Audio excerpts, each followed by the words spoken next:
다 함께 사도신경 고백하심으로 하나님 앞에 예배드리겠습니다. 전능하사 천지를 만드신 하나님 아버지를 내가 믿사오며 그 외아들 우리 주 예수 그리스도를 믿사오니 이는 성령으로 잉태되어 동정녀 마리아에게 나시고 본디오 빌라도에게 고난을 받으사 십자가에 못 박혀 죽으시고 장사된 지 사흘 만에 죽은 자 가운데서 다시 살아나셨으며 하늘에 오르시어 전능하신 하나님 우편에 앉아 계시다가 저리로서 산자와 죽은 자를 심판하러 오십니다. 내가 성령을 믿사오며 거룩한 공예와 성도가 서로 교통하는 것과 죄를 사하여 주시는 것과 영원히 사는 것을 믿사옵나이다. 아멘. 찬송가 1장 드리겠습니다.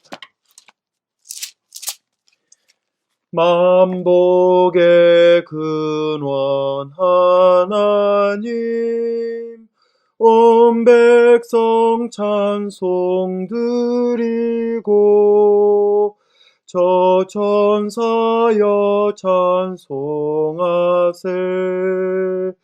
찬송 성부 성자 성령 아멘. 오늘 우리에게 주시는 하나님의 말씀은 누가복음 11장입니다.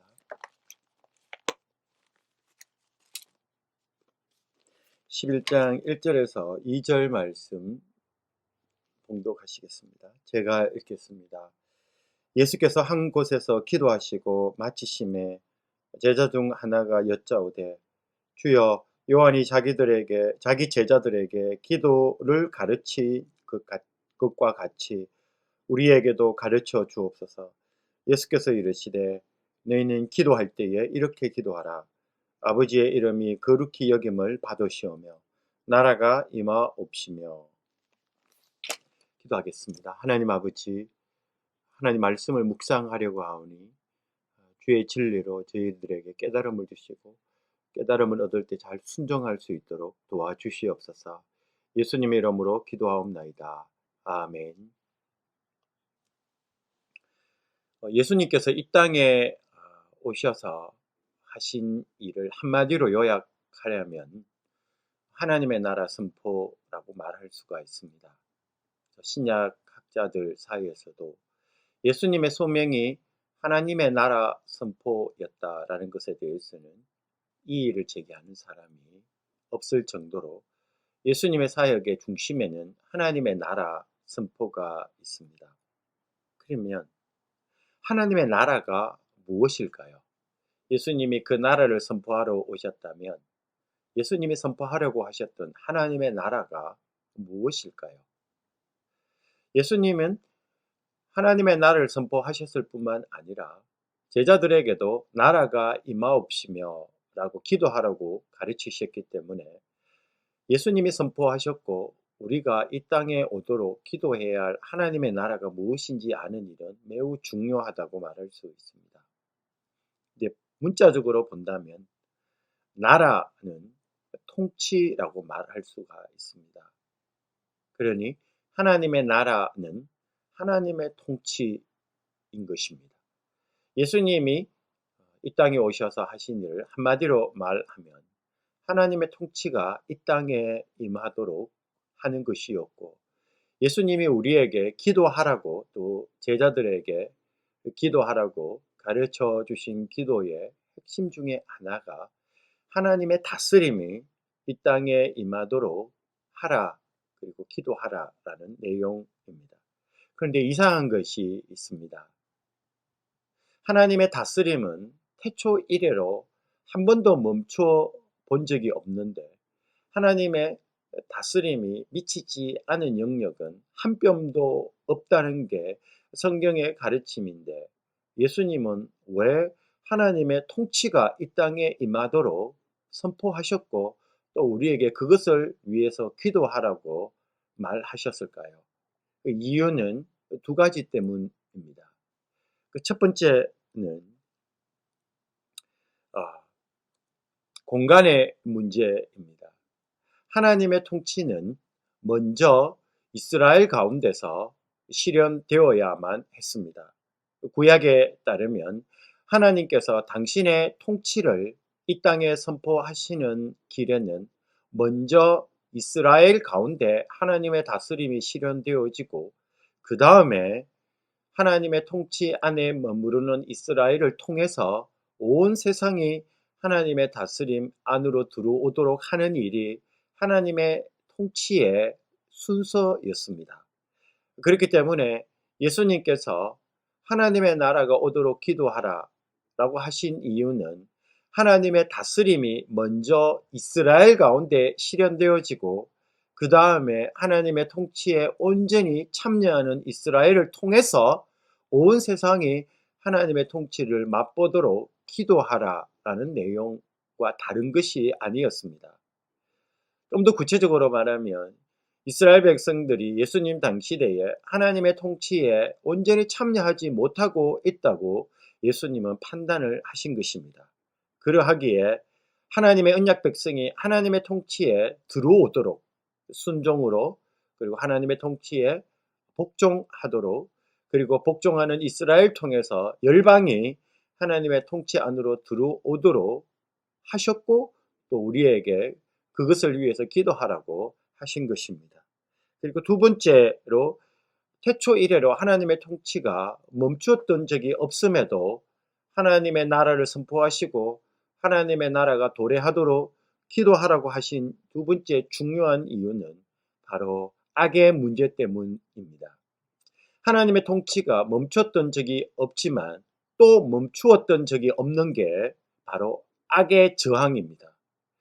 악은 하나님의 통치에 순응하지 않으려고 태초 이래로 계속해서 에덴 동산 이후에 인간 역사 속에서 그 저항의 발톱을 누그러뜨리고 있지 않기 때문입니다.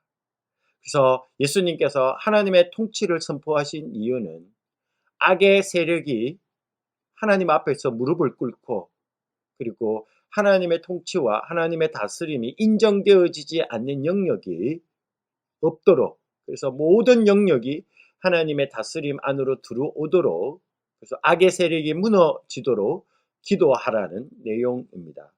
이것이 이 두 가지가 바로 예수님께서 하나님의 나라를 선포하시고 그의 제자들에게 하나님의 나라가 오도록 기도하라고 하셨을 때 의미하신 바입니다. 그런데 예수님은 두 가지를 말씀을 하셨습니다. 하나님의 나라가 오고 있다라고 말씀하셨을 뿐만 아니라 또 성경에 따르면 하나님의 나라가 이미 임했다라고 말씀을 하고 계십니다. 이것을 이미와 아직이라고 말할 수가 있습니다. 예수님의 하나님의 나라 선포의 특징은 이미 하나님의 나라가 도래했지만 아직 완성되어지지 않았기 때문에 이미와 아직의 긴장 속에 있는 제자들로 하여금 그 긴장이 좁혀지고 하나님의 통치가 온전히 임하도록 기도하라고 하신 것입니다. 그러면 하나님의 나라와 관련해서 교회가 세상 가운데 하나님의 나라를 선포하고 하나님 나라 운동을 하면 사회가 그 교회를 향하여 늘 하는 질문이 있습니다. 예수님의 가르침에 따라 하나님의 나라가 도래하도록 기도하고, 그리고 그것이 이 땅에 편만해지도록 실천할 때 사회가 교회에 하는 질문은, 너희들은 입만 열면 하나님의 나라 하는데 도대체 그 나라가 이미 임했다는 증거가 어디 있냐라는 질문입니다. 사실 이런 질문은 비기독교인들만 하는 게 아닙니다. 심지어 교회 안에 있는 그리스도인들조차도 때로는 진짜 하나님의 나라가 이미 임했는지에 대해서 의심이 들 때가 한두 번이 아닙니다. 특별하게 자기 안에 있는 죄악의 문제를 바라볼 때, 그리고 교회가 직면하고 있는 수많은 문제들을 바라볼 때, 그리고 2000년 기독교 역사 동안 한 번도 교회가 활동하지 않았던 적은 없음에도 불구하고 세상이 여전히 죄악 가운데 휘둘리고 있는 모습을 보면 과연 하나님의 나라가 이미 도래한 것이 맞는가라는 질문이 들 때가 한두 번이 아닙니다.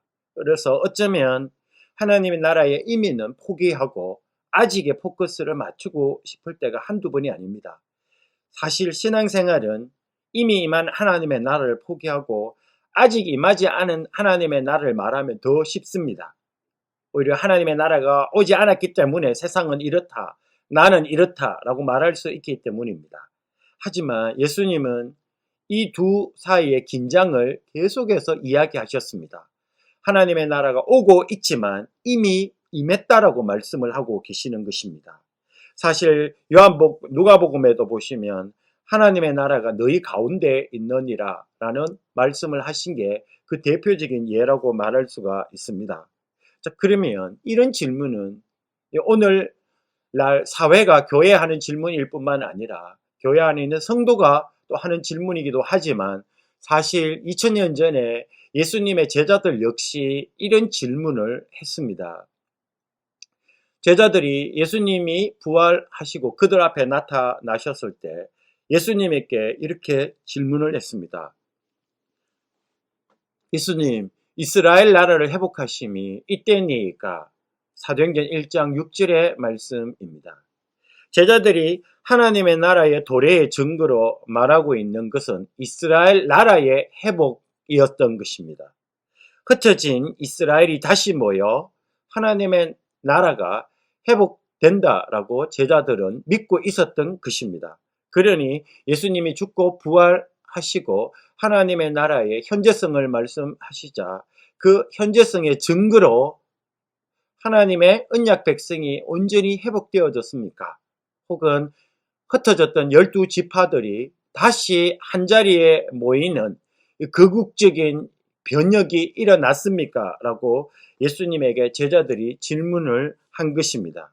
이런 제자들의 질문은 그릇되다고 말할 수가 없습니다. 왜냐하면 이스라엘 사회에서 하나님의 나라는 순서가 있다고 우리가 알고 있기 때문에 그렇습니다. 먼저 하나님의 언약 백성이 회복되어진 이스라엘을 통해서 열방이 주께로 돌아오는 게 하나님의 나라의 진행 순서였기 때문입니다. 그래서 예수님이 하나님의 나라가 이미 임했다라고 말하자 제자들은 이스라엘 나라를 이제 회복하실 때 맞습니까? 라고 질문을 한 것입니다. 하지만 예수님은 제자들의 질문을 부정하지는 않으셨습니다. 제자들의 질문이 그릇되었다고 말씀을 하시지 않았던 것입니다. 오히려 예수님의 말씀은 이렇습니다. 때와 시기는 아버지께서 자기 권한에 두셨으니 너희가 알 바가 아니요 라고 말씀을 하셨습니다. 제자들이 기대한 것처럼 흩어진 이스라엘이 전면적인 회복, 모든 이스라엘이 돌아오는 이 거국적이고 제도적인 변혁, 대변혁과 같은 것은 하시되 하나님의 때에 하나님의 시기에 하나님이 하실 일이다 라고 말씀을 하신 것입니다. 그러니 그것들은 너희들이 알 바가 아니라고 말씀을 하신 후에 예수님은 하나님의 나라가 임한 다른 증거를 제시를 해 주셨습니다. 그 증거는 사도행전 1장 8절 전반절에 나옵니다. 오직 성령이 너희에게 임하시면 온 세상에 하나님의 통치가 하나님의 다스림이 이미 시작되었다는 증거는 제자들이 기대한 것처럼 이스라엘의 전면적인 거국적인 제도적인 전폭적인 대변혁이 아니라 그리고 온 세상에 악이 무너지기 시작했다는 증거는 그와 같은 대변혁이 아니라 내 몸의 주인이 바뀌었다는 것이었습니다. 하나님의 통치가 이스라엘 안에뿐만 아니라 이스라엘의 담장을 넘어서 세상으로 뻗어나가기 시작했다라는 증거는 하늘에 계셨던 하나님의 영이 땅에 임하여 내 몸 안에 들어오신 것이라는 게 예수님에 따르면 하나님의 나라가 이미 임한 증거였습니다. 그러므로 하나님이 지으신 세상에서 악이 멸하고 하나님의 선한 통치가 지역적 경계를 넘어서 온 세상으로 확장되기 시작했음을 보여주는 중요한 증거는 이 작은 몸, 인간의 몸, 이 보디가 바로 하나님의 나라가 된 것이라는 말씀이 바로 예수님의 말씀이었던 것입니다. 병든 의사가 치료된 것은 새 이스라엘의 몸에 바로 성령이 오신 것이었습니다. 몸이 우주이고 우주 변혁의 시작은 몸에서 시작되고 그 몸의 변혁은 하늘에 계셨던 성령님이 내 몸 안에 들어온 것이라는 것입니다. 우리가 어떻게 보면 그런 개인적인 것 말고 제도적이고 그리고 사회 변혁적이고 정치적인 어떤 대변혁을 우리는 기대할 수가 있습니다. 물론 예수님은 그런 제도적인 큰 대변혁을 하나님이 이루실 거라고 말씀을 하십니다. 하나님의 때에 하나님의 방법으로 이루실 것입니다. 하지만 우리가 믿어야 할 증거, 지금 여기에 이미 하나님의 나라가 시작되었다는 그 결정적인 증거는 바로 내 몸이라고 말합니다. 내 몸에 하나님의 영이 찾아오신 것, 그것이 온 우주에 하나님의 통치가 임하기 시작한 결정적인 증거라는 것입니다. 물론 본문에 따르면 내 몸만 아닙니다. 너희에게 성령이 임하시며 복수를 사용을 했습니다. 하나님의 영은 내 몸에만 오신 것이 아니라 내 옆에 있는 형제자매들의 몸에 임하였던 것이죠. 그러니까 주의 몸된 교회의 탄생이 바로 하나님의 나라가 이 땅에 시작되어진 결정적인 증거라는 게 예수님의 입장이었습니다. 주의 몸된 교회가 모여서 예수님을 예배하고 하나님을 예배하는 것, 바로 그것이 이 땅에 하나님의 나라가 임한 증거이자 하나님이 온 세상을 변화시키고 하나님의 세상에 들어온 죄악을 무너뜨리기 시작했다라는 걸 보여주는 결정적인 하나님의 나라의 증거라는 것을 말해주고 있습니다. 어쩌면 이런 이야기를 하면 사람들은 비웃을 수 있습니다. 그거는 주관적인 것이고 미미한 것이고 아무것도 아니다라고 말할 수도 있습니다. 하지만 예수님은 이런 사람들의 기대를 예상하셨는지 마태복음 13장 31절에서 33절에서 비유를 이렇게 하셨습니다. 천국은 마치 사람이 자기 밭에 갖다 심은 겨자씨 하나를 같으니 이는 모든 씨보다 작은 것이로되 자란 후에는 풀보다 커서 나무가 되며 공중의 새들이 와서 그 가지에 깃들이느니라. 또 비유로 말씀하시되 천국은 마치 여자가 가루 서말 속에 갖다 넣어 전부 부풀게 한 누룩과 같으니라. 하나님께서 하나님의 나라를 결론 내시기 전의 모습은 예수님에 따르면 작고 미미하다라는 것입니다. 왜 그런지는 잘 모르겠습니다. 결론전에 하나님의 나라의 모습은 작고 잘 보이지 않는다라는 것입니다. 하지만 모든 생명이 그런 특징을 공유합니다. 겨자씨 한 알이 그러하고 사람 생명도 그러하며 그리고 생명을 유지시키는 빵을 만드는 재료 작은 누룩도 그러합니다. 세상을 살리는 하나님 나라도 세상의 관점에서 보면 작고 미약합니다. 그러나 공중의 새들이 와서 쉴 수 있는 큰 나무의 시작은 밭에 심겨진 보이지 않는 작은 겨자씨이며 사람들이 먹고 살 수 있는 빵의 탄생 역시도 밀가루 가루 속에 숨은 한 작은 누룩에서 시작되듯이 온 세상이 하나님의 성전이 되기 시작했다는 증거는 내 몸 하나가 하나님의 성전이 되었던 것이고 온 세상의 악이 무너지기 시작했다는 증거는 내 몸 하나 안에 있는 죄악이 무너지기 시작했다는 게 바로 하나님의 나라가 시작되었다는 증거라는 것입니다. 아무쪼록 하나님의 나라가 시작된 이 증거를 붙들고 주님 나라가 온전히 임할 때까지 믿음으로 승리하는 저와 여러분들 되기를 축원합니다. 같이 기도하겠습니다. 하나님 아버지, 예수께서 선포하셨고 우리에게 기도하라고 하신 이 하나님의 나라 증거를 우리가 붙들고 우리 가운데 찾아오신 성령의 다스림을 받으며 주의 나라가 온전히 임할 때까지 죄악과 싸워 승리하는 저희들 되도록 축복해 주시옵소서. 우리 주 예수님 이름으로 기도하옵나이다. 아멘. 다 함께 주기도문 드리겠습니다. 하늘에 계신 우리 아버지의 이름이 거룩히 여김을 받으시오며 나라가 임하옵시며 뜻이 하늘에서 이루어진 것 같이 땅에서도 이루어지이다. 오늘 우리에게 일용할 양식을 주시옵고 우리가 우리에게 죄 지은 자를 사하여 준 것 같이 우리 죄를 사하여 주시옵고 우리를 시험에 들게 하지 마시옵고 다만 악에서 구하시옵소서. 나라와 권세와 영광이 아버지께 영원히 있사옵나이다. 아멘.